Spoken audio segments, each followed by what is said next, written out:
오늘 2025년 10월 28일 시장이 그 최고점 경신 후에 약간 숨고르기를 하는 것 같으면서도 상당히 흥미로운 내부 흐름들을 보여줬습니다. 그렇죠. 겉보기랑은 좀 다른 이야기들이 많았던 하루 같은데요. 네, 그래서 오늘 저희가 좀 살펴볼 자료들이 있는데 이걸 통해서 이 복잡한 시장 상황을 뭐랄까 함께 좀 파헤쳐 보려고 합니다. 좋습니다. 코스피 조정이라던가 코스닥은 살짝 올랐고 그리고 변동성이 눈에 띄게 치솟았죠. 네, 변동성. 네, 여기에 원자력 발전, 퇴직연금 이런 특정 섹터 움직임, 또 투자자들 매매 동향까지 이 모든 것들이 청취자 여러분의 투자 결정에 어떤 실마리를 줄 수 있을지 좀 분석해 보겠습니다. 좋습니다.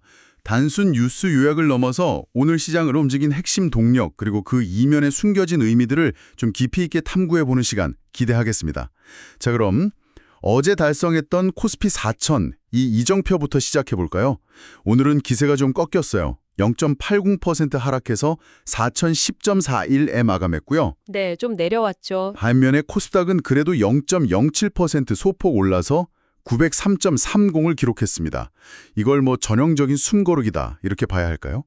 단기적으로는 그렇게 볼 수 있겠죠. 급등하고 나면 조정은 자연스러운 거니까요. 근데 여기서 더 주목해야 할 건 바로 변동성입니다. 변동성이요? 네, 소위 공포지수라고 부르는 VKOSPI, 즉 코스피 변동성 지수가 오늘 33.24까지 치솟았어요. 이게 지난 4월 이후 최고치입니다. 와, 지수는 높은데 변동성, 그러니까 불안감은 더 커졌다. 좀 역설적인데요. 그렇죠. 지수는 최고치 부근인데 시장 참여자들의 불안감은 오히려 커지고 있다는 신호죠. 왜 그럴까 생각해보면 네, 왜 그럴까요? 가장 큰 이유는 역시 너무 가파르게 올랐다는 거. 그 상승 속도에 대한 부담감이 있고요. 거기에 더해서 곧 열릴 에펙 정상회담이나 또 미국 연준 금리 결정 같은 굵직한 이벤트들이 있잖아요. 아, 네네. 이런 걸 앞두고 경계 심리가 작용한 걸로 보입니다. 실제로 10월 들어서 코스피 하루 평균 변동률이 1.8%나 됐어요. 등락폭이 꽤 커진 거죠.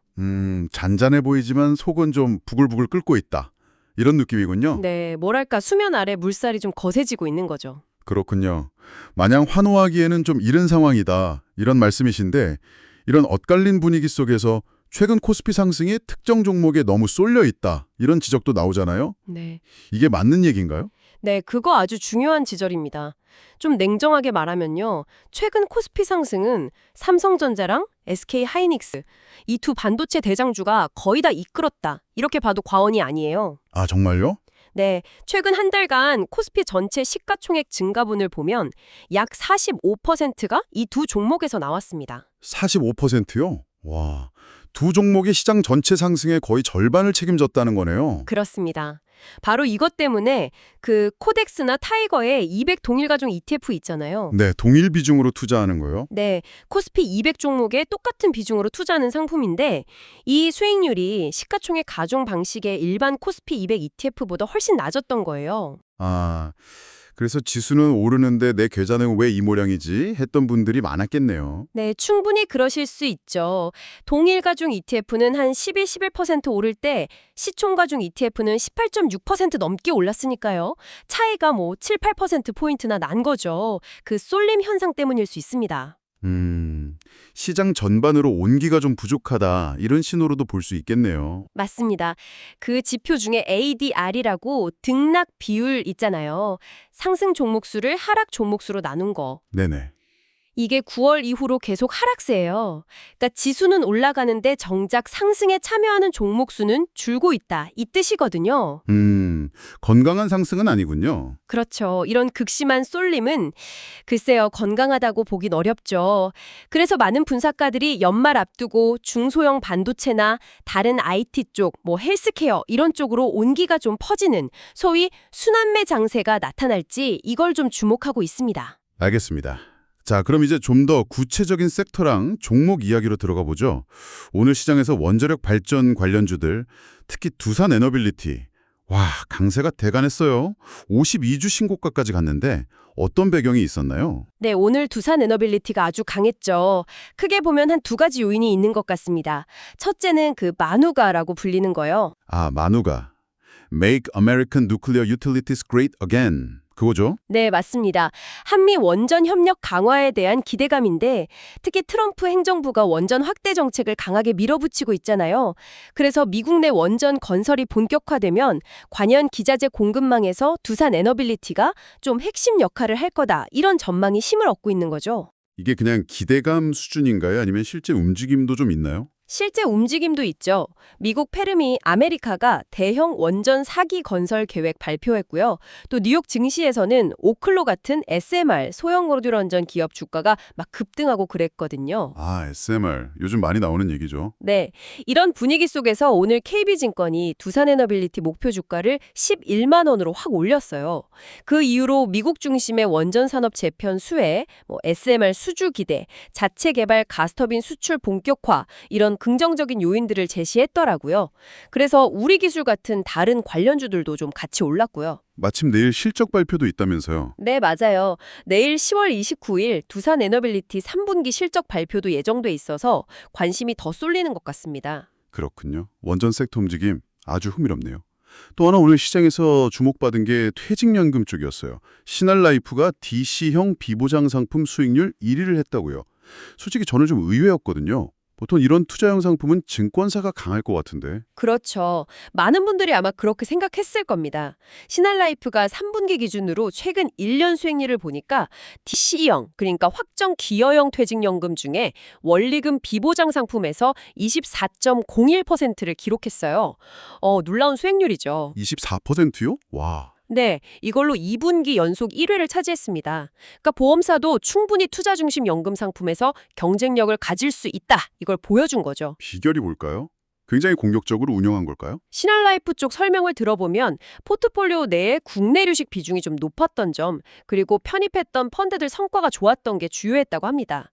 그리고 또 하나 작년부터 의무화된 디폴트 옵션 있잖아요. 네, 가입자가 운용 지시 안 하면 자동으로 투자되는 거요. 네, 그거를 좀 효과적으로 운용한 것도 기여했을 가능성이 커 보입니다. 요즘 보면 더 높은 수익 기대하고 원리금 보장형에서 비보장형으로 옮기는 분들 늘고 있잖아요. 네, 많아졌죠. 이번 결과를 보면 단순히 판매 회사가 은행이냐, 증권이냐, 보험이냐 이것만 볼 게 아니라 실제 어떤 상품 라인업을 갖추고 어떻게 운영하는지 이걸 꼼꼼히 따져봐야 한다. 이런 점을 좀 시사하는 것 같습니다. 네, 그렇겠네요. 퇴직연금처럼 이렇게 장기 투자를 위한 상품도 있지만 시장에는 또 단기적인 유행이나 기대감, 이런 투기적 움직임도 있잖아요. 최근에 밈 주식 열풍이 다시 불었는데 좀 안타깝게도 한국 투자자들이 큰 손실을 본 사례가 나왔어요. 미국 대체육 기업 비욘드미트 이야기죠. 아, 네, 그거 정말 투자자들에게 경각심을 주는 사례입니다. 서학개미로 불리는 우리 국내 투자자들이 최근 일주일 사이에 비욘드미트 주식을 무려 2,400억 원 넘게 순매수했다고 해요. 2,400억이요? 와, 네, 회사 전체 주식의 10%가 넘는 어마어마한 규모죠. 이게 왜 그랬나 보면 소셜미디어를 중심으로 기관들 공매도에 맞서서 주가를 끌어올리자. 이런 이른바 쇼츠 퀴즈 기대감이 확산되면서 투자가 몰린 것 같아요. 근데 결과는? 참혹했죠. 그렇습니다. 주가가 단 3거래일 만에 600% 가까이 폭등하기도 있어요. 정말 대단했죠. 근데 그 이후에 4거래일 연속 폭락하면서 고점 대비 76% 이상 그냥 주저앉아 버렸습니다. 야, 76%. 네. 한 증권 플랫폼 데이터를 보니까 이 종목에 투자한 한국 투자자들의 평균 손실률이 무려 마이너스 85%에 달한다고 합니다. 마이너스 85%. 아, 정말 투자자분들 마음이 어떨지 상상하기가 어렵네요. 그렇죠. 이게 기업의 실제 받침, 그러니까 펀더멘탈보다는 어떤 군중 심리나 투기적 기대감에 편승한 투자가 얼마나 위험할 수 있는지 이걸 여실히 보여주는 뭐랄까 정말 교훈적인 사례라고 할 수 있습니다. 정말 조심해야 할 부분입니다. 그럼 시장을 이끌었던 대형주들, 삼성전자랑 SK하이닉스는 오늘 어땠습니까? 삼성전자가 어제 드디어 10만 전자 달성했고 SK하이닉스도 신고가 썼는데 오늘은 둘 다 빠졌죠? 네, 맞습니다. 삼성전자는 하루 만에 다시 9만 원대로 내려왔고요. 마이너스 2.45%, SK하이닉스도 2.65% 하락했습니다. 이게 중요한 가격선을 딱 돌파하고 나니까 자연스럽게 차익 실현 매물이 좀 나온 걸로 해석됩니다. 근데 재미있는 건 개인들은 이걸 또 샀다는 거잖아요. 네, 그게 흥미로운 점이에요. 개인 투자자들은 이 하락을 완전 매수 기회로 삼았다는 겁니다. 오늘 개인이 가장 많이 순매수한 종목 1, 2위가 바로 SK하이닉스랑 삼성전자였어요. 와, 소위 저가 매수, 바이 더 딥 심리가 엄청 강했네요. 네, 그렇죠. 아주 강하게 작용한 거죠. 증권가에서는 전망은 여전히 긍정적이다, 뭐 이렇게 얘기한다지만 개인 투자자들이 이렇게 고점 부근에서 하락할 때마다 계속 사는 거, 이거 좀 위험해 보이기도 하는데요. 소위 물타기가 될 가능성은 없을까요? 충분히 그런 우려가 나올 수 있습니다. 다만 지금 시장을 지배하는 게 AI 반도체 사이클에 대한 기대감이잖아요. 이게 워낙 강력하다 보니까 많은 투자자들이 단기 조정은 그냥 매수 기회다, 이렇게 판단을 내린 것 같아요. 하긴 그 기대감이 워낙 크긴 하죠. 네, 여기서 또 하나 생각해 볼 점은 삼성전자가 마침내 10만 전자, 그러니까 액면 분할 전 500만 원 고지를 밟기까지요. 이전 고점인 8만 원대, 분할 전 400만 원대를 돌파하고 나서 거의 5년이 걸렸다는 거예요. 아, 5년이나요? 네, 최근 SK 하이닉스 상승 속도랑 비교하면 상당히 더뎠죠. 이걸 두고 일각에서는 오히려 삼성전자한테 아직 상승 연역이 더 남은 거 아니냐, 이런 해석도 나와요. 그럴 수도 있겠네요. 실제로 최근 한 달간 움직임을 보면 외국인들은 SK하이닉스를 순매도했는데 삼성전자는 5조 원 넘게 순매수했거든요. 이런 시각에 좀 힘을 실어주는 듯한 움직임이죠. 오, 외국인들의 생각은 좀 다를 수도 있겠군요. 그럼 투자 주체별 움직임을 좀 더 자세히 보죠. 오늘 외국인은 팔고 개인이 샀다고 하셨는데 구체적인 규모는 어느 정도였나요? 오늘은 외국인이 코스피에서만 약 1조 6천억 원을 순매도했습니다. 지수 하락을 주도했죠. 아까 말씀드린 것처럼 에이펙 회의 같은 이벤트 앞두고 경계감, 또 단기 차익 실현 욕구, 이런 게 좀 커진 결과로 보입니다. 1조 6천억, 꽤 큰 금액인데요? 네, 상당히 컸죠. 근데 이 물량을 개인이 거의 다 받아냈습니다. 개인이 오늘 코스피랑 코스닥 양시장 합쳐서 무려 2조 3,600억 원 어치를 순매수했어요. 2조 3,600억이요? 와, 네, 이게 지난 2월 이후, 그러니까 8개월 만에 가장 큰 하루 순매수 규모입니다. 개인들의 시장 참여 열기가 얼마나 뜨거운지 알 수 있는 대목이죠. 단기적으로는 외국인이 팔았지만 그럼 장기적인 외국인 자금 흐름은 어떤가요? 여전히 한국 시장에 대한 관심이 높다고 봐야 할까요? 네, 장기 추세는 여전히 긍정적이다, 이런 평가가 많습니다. 실제로 이번 랠리가 본격화된 지난 6월부터 9월까지 보면요. 미국계 자금이 한 8조 2천억 원, 또 아일랜드계 자금이 약 4조 원 순매수하면서 상승을 이끌었거든요. 아, 미국이랑 아일랜드 자금이 주도했군요. 네. 그래서 오늘의 매도는 좀 단기적인 이벤트 대응 성격이 강하고 한국 기업들, 특히 반도체 중심의 그 강력한 실적 개선 전망을 고려하면 외국인들의 근본적인 투자 매력은 여전하다, 이런 분석이 우세합니다. 그런데 참 흥미로운 게 이렇게 개인들이 국내 주식을 막 사고 있는데 또 다른 한편에서는 해외 투자 규모가 사상 최대치를 기록했다는 소식도 있어요. 국내 자금이 해외로도 엄청 활발하게 나가고 있다는 거군요. 그렇습니다. 이거 아주 중요한 흐름인데요. 최근 2달간 개인 투자자들이 코스피에서 약 19조 원을 순매도했어요.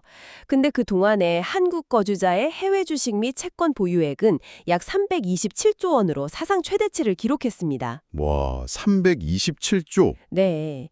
이게 뭘 의미하냐면 국내 증시에서 차익을 실현한 자금 중에 상당 부분이 미국 기술주, 특히 AI나 반도체 관련들 있죠. 테슬라, 엔비디아, 팔란티어 이런 쪽으로 흘러 들어갔다는 걸 시사하는 거죠. 국내 증시가 너무 올랐다, 고점이다, 이런 인식 때문에 해외에서 대안을 찾는 걸까요? 네, 그런 측면이 강해 보입니다. 국내 증시의 단기 급등에 좀 부담을 느끼면서 상대적으로 덜 올랐거나 혹은 더 큰 성장 잠재력이 있다고 판단되는 해외 우량 기술주로 눈을 돌리는 일종의 자금 재분배 현상인 거죠. 돈이 움직이는 거네요, 결국. 네, 최근에 보면 은행 예금은 줄고 신용대출, 즉 B2 자금은 늘어나는 모습이 있잖아요. 이것과도 좀 연관 지어볼 수 있습니다. 투자 자금이 국내외 시장을 막 넘나들면서 더 높은 수익 기회를 적극적으로 찾고 있는 겁니다. 알겠습니다. 시장 전반의 흐름 외에 개별 기업 관련해서도 좀 주목할 만한 뉴스가 있었죠. NH투자증권 임원이 미공개 정보 이용 혐의로 수사를 받고 있다는 소식.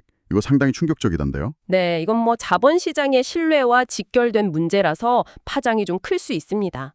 NH투자증권의 한 임원이 공개 매수 정보를 이용해서 수십억 원의 부당 이득을 챙긴 혐의로 금융당국 수사를 받고 있다는 내용인데요. 구체적으로 어떤 혐의인가요? NH투자증권이 주관했던 여러 건의 공개 매수 정보를 사전에 빼돌려서 그걸로 차익 거래에 이용했다는 혐의입니다.